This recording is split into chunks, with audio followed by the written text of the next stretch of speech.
to get started. Thank you everyone for coming here tonight. I wanted to make sure that I gave everyone an opportunity to be able to ask questions, find out what's going on, and what we're going to do moving forward. That's why I invited the Turnpike here. DEP is here as well. We have local township officials from Cecil Township and McDonald. Myself, Senator Bartolotta is expected to be here any minute now. So we have everybody in the room together because I know everyone here wants to know what's going on and what's going to be done moving forward. And that's what tonight is for. Tonight is to figure out what we're going to do moving forward, what improvements we're going to make, and make sure this doesn't happen in the future. Now I know this is a very passionate issue for a lot of people. A lot of homes have been affected, a lot of livelihoods. I understand that. I ask that everyone try to be as civil and respectful as possible. This way we can get through as many questions as possible and address all the issues that we possibly can. So the format for today, I'm basically just giving some brief remarks, and I'm going to turn it over to the Turnpike.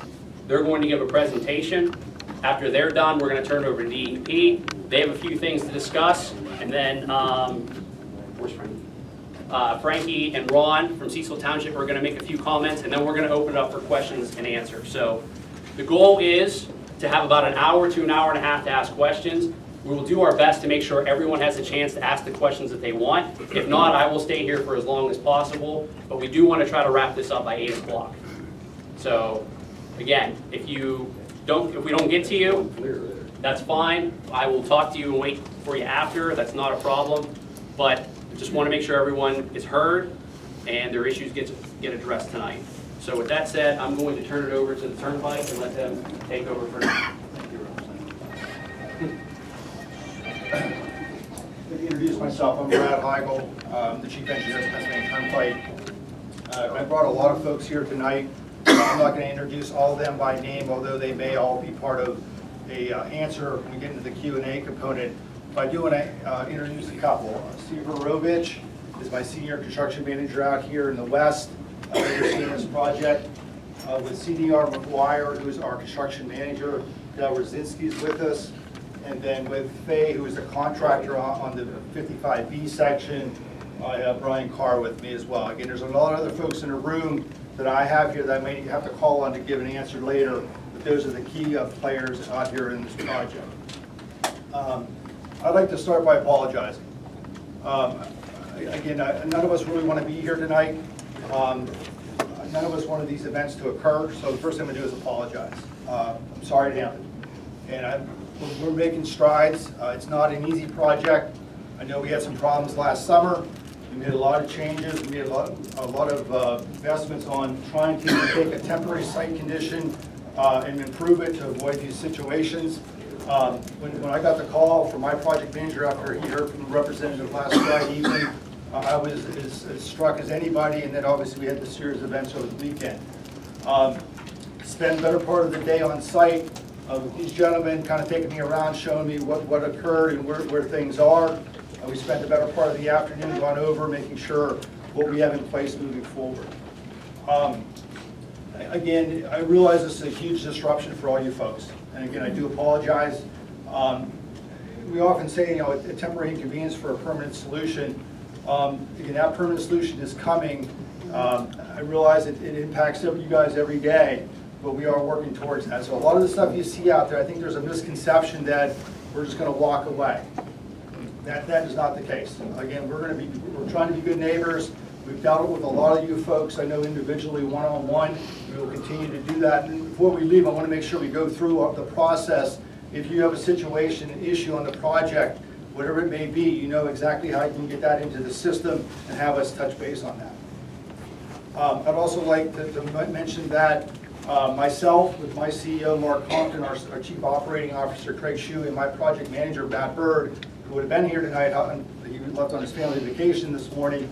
We went over to the Capitol Tuesday afternoon, met with representative, met with the senator. We brought a lot of displays I had that day, and I apologize. I mean, this obviously has occurred very quickly. The displays are not the best. I agree with that. The room setting's not the best. But I really felt it was important that we had something we could kind of point at as we went through the situation so we all knew what we were talking about. I know throughout the weekend when we were working through the issues, I was thinking one thing, somebody else was thinking something else. So again, I do apologize. The displays are not the best. The two over here and the one on the table I specifically brought because that's what we took to the Capitol on Tuesday when we sat down and worked through these issues, or at least discussed these issues moving forward. I guess that, to start with, is kind of where we are. I probably could go on and on. I know, I think really everyone came here more to ask questions, not to listen to me talk. But again, we're committed to the project. We'll answer the questions the best we can this afternoon or this evening. If there's a question we don't know the answer to, we're not going to make something up. I would rather tell you we don't know, we'll have to get back and we'll run everything through the representative's office. Because I don't want to mislead anybody walking away thinking one thing when something else may occur. So I want to make sure, again, we'll take all the questions. If we can't answer them, we'll make sure we get the answers down the road. So with that, again, appreciate the invite tonight, and hopefully we can walk out of here. Again, I do apologize, and again, we're going to work very hard not to let this happen again.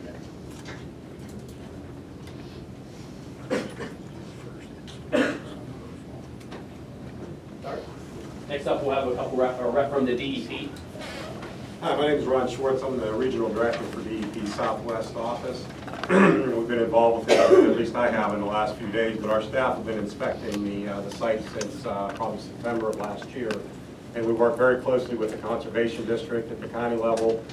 They do the inspections. We've done probably about a dozen inspections of the site, I think, over the last few months. And we've recognized some problems at the site in terms of the erosion controls. We've issued notice of violation of the Turnpike at the time, corrected the initial ones. But some of these rain events that we've had in the last, particularly in the last week, have been significant.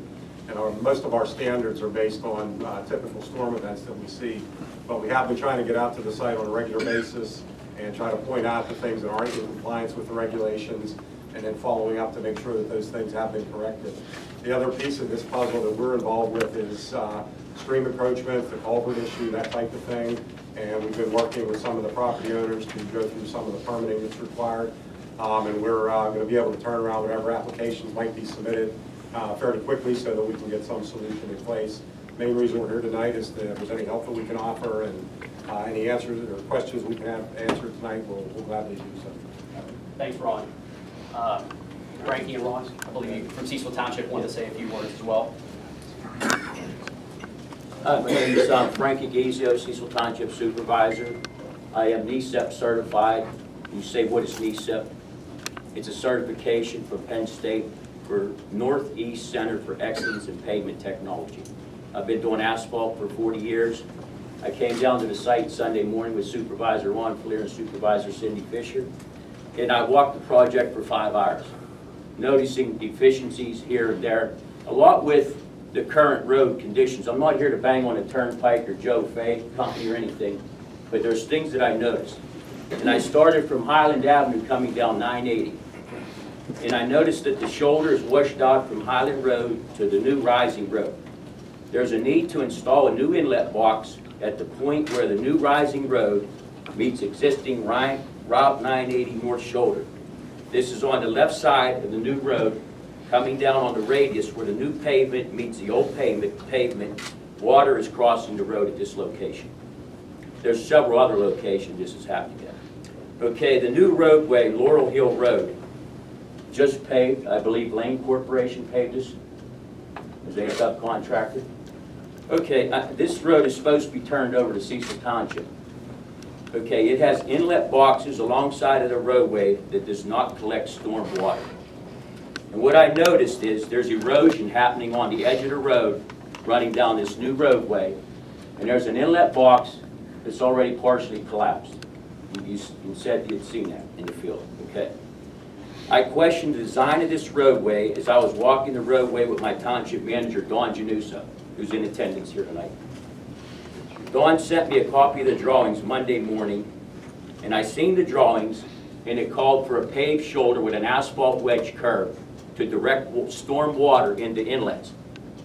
That's what you install inlet boxes for, is to put a wedge curb, direct water into the inlet storm system, not to run down the side of the road, erode the road away, and then run down onto 980, causing flooding problems.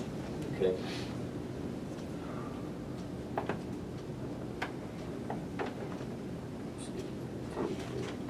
I want to know what the plan is for corrective action for this, what the Turnpike plans on doing, because Cecil Township is not going to be willing to take over this road from PennDOT if it's not constructed properly with proper stormwater management. So I see an issue there with this. With the strict MS4 stormwater regulations, it's totally unacceptable.